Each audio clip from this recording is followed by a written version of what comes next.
Hello मेरे प्यारे students, मैं उम्मीद करता हूँ आपकी पढ़ाई बेहतर चल रही होगी। आज है 28 अक्टूबर 2021 और यह है करंट अफेयर का डेली कैप्सूल। बिना किसी देरी के करंट अफेयर शुरू करते हैं। मैं आगे आपको अपनी करंट अफेयर स्ट्रेटेजी के बारे में बताऊंगा। पहला क्वेश्चन, विश्व श्रव्य दृश्य दिवस कब मनाया जाता है? सही आंसर आएगा ऑप्शन सी, यानी कि 27 अक्टूबर। याद रखिएगा 27 अक्टूबर, world day for audio visual heritage, 27 अक्टूबर। नेक्स्ट, भारतीय मूल की अनीता आनंद किस देश की रक्षा मंत्री चुनी गई है? सही आंसर आएगा ऑप्शन सी, यानी कि कनाडा। ध्यान से समझिए, यह है अनीता आनंद जो कि कनाडा की, भारत की मूल निवासी की कैनेडियन है, जो कि रक्षा मंत्री चुनी गई हैं कनाडा में। कनाडा के प्रधानमंत्री की यदि हम बात करें तो ये है जस्टिन ट्रूडो। याद रखिएगा जस्टिन ट्रूडो।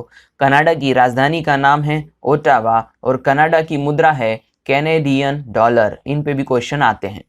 नेक्स्ट, विश्व स्वास्थ्य संगठन द्वारा कोरोना की किस वैक्सीन के विश्व स्तरीय उपयोग के लिए कंपनी से स्पष्टीकरण मांगा गया है?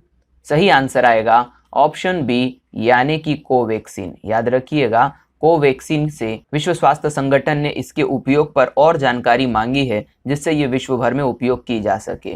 ये रही कोवैक्सीन। अन्य वैक्सीन की यदि हम बात करें तो भारत में Covaxin, Covishield, Johnson and Johnson, Moderna, Sputnik 5 और जाइडस कैडिला, यह अन्य कोरोना की वैक्सीन भारत में उपलब्ध थी। तो इनका नाम याद रखिएगा, इन पर भी क्वेश्चन आने की संभावना है। Next, YouWeCan Foundation किसके द्वारा संचालित की जाती है? सही आंसर आएगा ऑप्शन बी, यानी कि युवराज सिंह। युवराज सिंह भारतीय क्रिकेटर हैं और पहले यह कैंसर की बीमारी से जूझ चुके हैं, इसीलिए इन्होंने एक फाउंडेशन शुरू करी जिसका नाम है यू वी कैन। ये इस फाउंडेशन के द्वारा बहुत सारे जन कल्याण के काम करते हैं। इसी के आधार पर इन्होंने गोवा में स्वस्थ महिला स्वस्थ गोवा के नाम से एक इनिशिएटिव शुरू किया है, जिसमें कि गोवा की महिलाओं के स्वास्थ्य के ऊपर काम किया जाएगा और उन्हें बेहतर स्वास्थ्य देने के लिए सुविधाएं उपलब्ध की जाएंगी।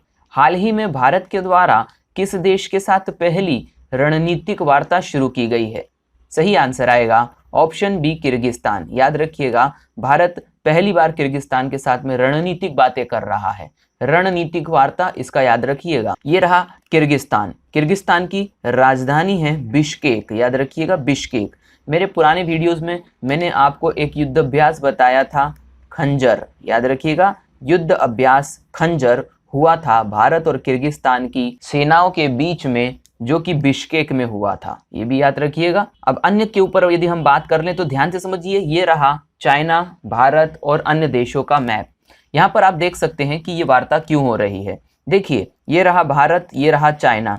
चाइना बहुत सारे देशों के साथ में सीमा विवाद करता रहता है और उसका जो नया सीमा कानून आया है, जिसके बारे में मैंने पिछले वीडियो में बताया था, उसी के आधार पर यह रणनीतिक वार्ताएं भारत द्वारा की जा रही हैं। तो ध्यान से समझिए, यहाँ पर जो भारत है ये किर्गिस्तान, ये रहा किर्गिस्तान जिसके बारे में मैंने अभी आपको बताया था, किर्गिस्तान के साथ रणनीतिक वार्ताएं कर रहा है।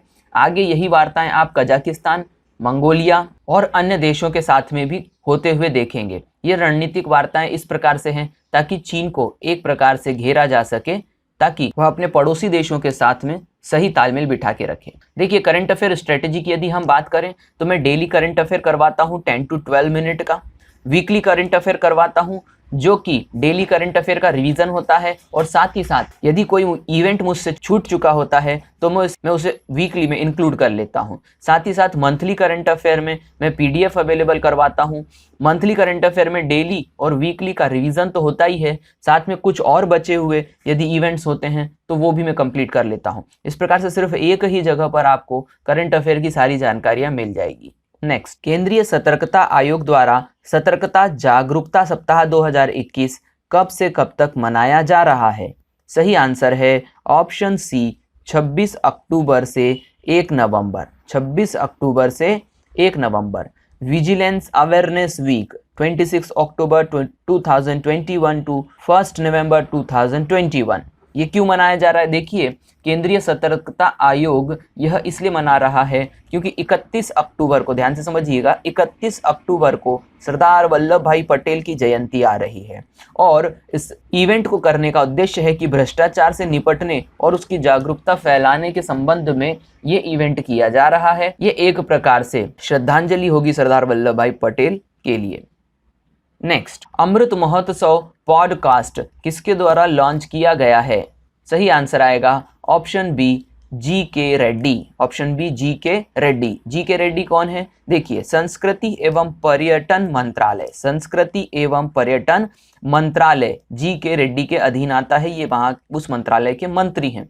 इन्होंने अमृत महोत्सव पॉडकास्ट शुरू किया है। अमृत महोत्सव पॉडकास्ट क्या है? ध्यान से समझिए, पॉडकास्ट एक प्रकार का ऐसा कार्यक्रम होता है जिसमें कि जिस प्रकार से हम रेडियो सुनते थे पहले, वैसे ही आजकल डिजिटली आवाज के माध्यम से कार्यक्रम किए जाते हैं। तो ये अमृत महोत्सव आपको मैंने पिछले वीडियो में बताया है, यदि आप फॉलो करते आ रहे हैं तो। भारत की 75वीं वर्षगांठ को आज़ादी का अमृत महोत्सव कहा जा रहा है। मैंने पिछले वीडियो में इसीलिए ये बात बता दी थी क्योंकि इससे रिलेटेड अब आगे बहुत सारे पॉइंट्स आते रहेंगे। अमृत महोत्सव पॉडकास्ट इसी कार्यक्रम यानी कि आज़ादी के अमृत महोत्सव के आधार पर चालू किया गया है। इस कार्यक्रम में कहा गया है, जरा याद करो कुर्बानी, यानी कि देश को आज़ादी दिलाने वाले स्वतंत्रता सेनानी और महान व्यक्तित्वों के बारे में यहाँ पर अनसुनी गाथाएं बताई जाएंगी। नेक्स्ट, भारत तथा एशियन डेवलपमेंट बैंक ने भारत के किस राज्य के लिए ऋण समझौते पर हस्ताक्षर किए हैं? सही आंसर आएगा option B, Mizoram. Option B, Mizoram. राजधानी है आइजॉल, राजधानी है आइजॉल। मिजोरम के आइजॉल के लिए ही यहाँ पर एशियन डेवलपमेंट बैंक के साथ में भारत सरकार लोन ले रही है 4.5 मिलियन डॉलर का। 4.5 मिलियन डॉलर का ये लोन होगा, जिससे कि आइजॉल की भौगोलिक स्थिति को और व्यवस्थित किया जाएगा। एशियन डेवलपमेंट बैंक की बात करें तो इसकी स्थापना 19 दिसंबर 1966 को हुई थी। 19 दिसंबर 1966 को हुई थी। वर्तमान में इसके सदस्य देश हैं 68। इसका मुख्यालय है मंडलुयोंग सिटी, मेट्रो मनीला, फिलीपींस। याद रखिएगा, फिलीपींस देश के मनीला शहर में इसका मुख्यालय है। अध्यक्ष है इसके मासातुस्कु असाकावा। नेक्स्ट, G20 शिखर सम्मेलन कहाँ संपन्न होने वाला है?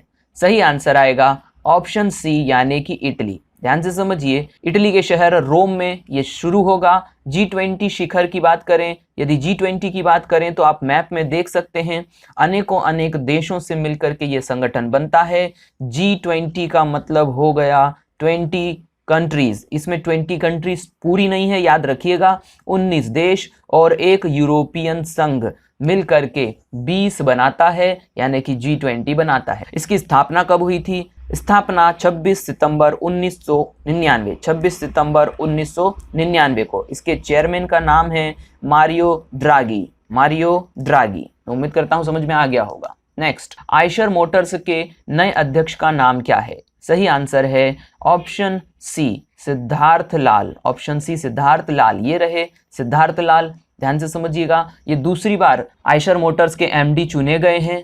इनके पीछे आप ये रॉयल इनफील्ड बाइक देख सकते हैं। ध्यान से समझिए, रॉयल इनफील्ड इंडिया जो है ये आयशर मोटर की ही एक कंपनी है, ये अलग से कंपनी नहीं है। आयशर मोटर्स ने ही इस कंपनी को खरीद लिया था। नेक्स्ट, अन्य यदि ऑप्शंस की बात करें, ध्यान से समझिए, रविंद्र ठक्कर जो हैं ये सीईओ हैं, सीईओ हैं वोडाफोन आइडिया VI कंपनी के। ध्यान से समझिएगा, भाविश अग्रवाल जो हैं ये ओला कंपनी के सीईओ हैं, ओला कैब के सीईओ हैं। सलील पारेख इन्फोसिस, याद रखिएगा, इन्फोसिस के ये सीईओ हैं। नेक्स्ट इन्फॉर्मेशन भी मैंने आपको यहाँ पर दे दी।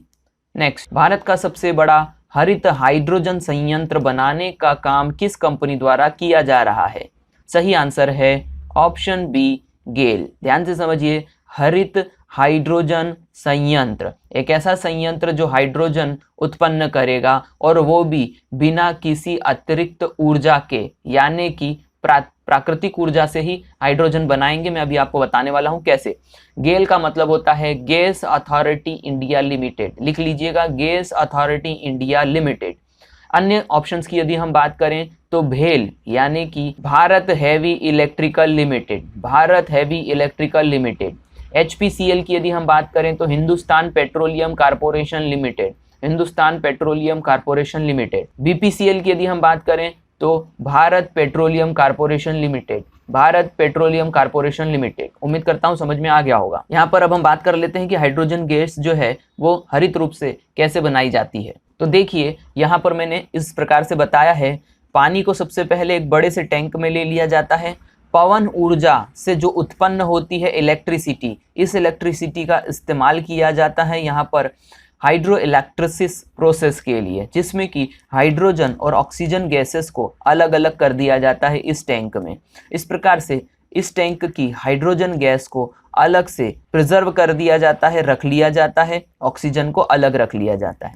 हाइड्रोजन गैस का इस्तेमाल किया जाता है फिर ऊर्जा संस्थानों को चलाने के लिए। तो ये था ग्रीन हाइड्रोजन, तो ये था ग्रीन हाइड्रोजन। मैं उम्मीद करता हूं समझ में आ गया होगा। नेक्स्ट, कमला हैरिस फेनोमिनल वुमन पुस्तक के लेखक का नाम क्या है?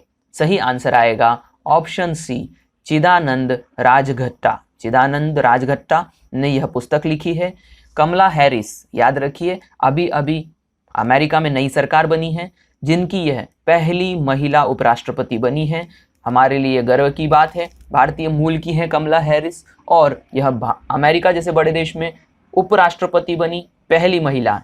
दूसरी बात, पहली अश्वेत उपराष्ट्रपति भी ये हैं, याद रखिएगा। नेक्स्ट, विश्व बैंक द्वारा किस देश को दी जाने वाली सहायता राशि पर रोक लगा दी गई है?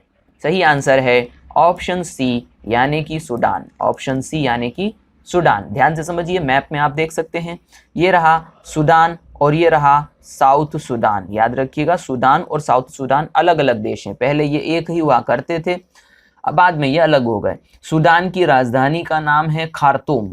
याद रखिएगा, सूडान की राजधानी का नाम है खार्तूम। क्यों है सूडान चर्चा में? अभी फिलहाल के तौर पर यहाँ पर गृह युद्ध चल रहा है। यहाँ के राष्ट्रपति को वहाँ की सेना ने बंदी बना लिया है और इस प्रकार से लोकतंत्र पर खतरा लोग मान रहे हैं, जिसके आधार पर यहाँ पर लोगों में आक्रोश है और लोग रोड पर निकल के हिंसा फैला रहे हैं। तो सूडान का नाम आप अभी सुनते रहेंगे। इसी आधार पर विश्व बैंक ने इसे दी जाने वाली सहायता राशि रोक दी है, क्योंकि अब यह लोकतांत्रिक देश नहीं रहा। महाद्वीप की यदि हम बात करें तो सूडान अफ्रीका महाद्वीप में आता है। इसकी राजधानी है खार्तूम। प्रधानमंत्री हैं इसके अब्दुल्लाह हमदोक, जिन्हें बंदी बनाया गया है। नेक्स्ट, जैसे मैं हमेशा कहता हूं, रिवीजन ही सफलता की चाबी है। आप कितना पढ़ते हैं ये महत्वपूर्ण नहीं है, आप कितना रिवीजन करते हैं ये महत्वपूर्ण है। पहला क्वेश्चन, रोह तायवू का निधन हो गया, वे किस क्षेत्र की प्रसिद्ध हस्ती थे? सही आंसर है राजनेता। ध्यान से समझिए, साउथ कोरिया के पूर्व राष्ट्रपति थे रोह तायवू। भारत के किस पड़ोसी देश ने नया सीमा कानून जारी किया है? सही आंसर है चीन।